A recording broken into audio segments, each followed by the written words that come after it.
जिल्ह्यातील शासकीय रुग्णालयातील रक्तपेढी येथील रक्त न वापरता संत गाडगेबाबा रक्तपेढी या खासगी रक्तपेढीचेच रक्त रुग्णांना चालते असे गैरप्रकार पुढे आला आहे। अमरावती जिल्हा सामान्य रुग्णालय इरविन येथील जिल्हा शल्य चिकित्सक डॉक्टर दिलीप सौंदळे यांच्या कार्यालयात प्रहार जनशक्ती पक्षाच्या कार्यकर्ते यावेळी तीव्र आक्रमक भूमिका घेत संत गाडगेबाबा रक्तपेढी बडनेरा येथील गैरप्रकारावर कारवाईची मागणी करण्यात आली आहे।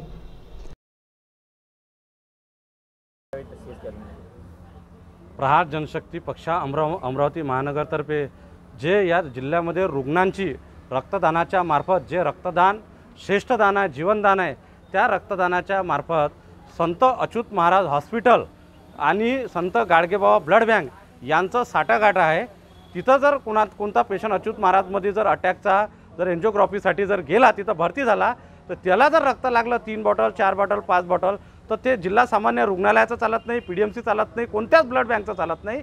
इथून 22 किलोमीटर जे आहे संत गाडगेबाबा बडनेराची ब्लड बँक आणि तिथंच ब्लड ते त्यांना तिथं मागतात आणि तिथं किती पैसे 1200 1400 1600 1800 त्याची पावती मिळत नाही। तिथं त्यांच्यासोबत जे ब्लड डोनर असते त्याच्यासोबत कोणी नातेवाईक गेले त्यांच्या अरेरावीची भाषा असते, त्यांच्यासोबत वागणूक चांगली नसते।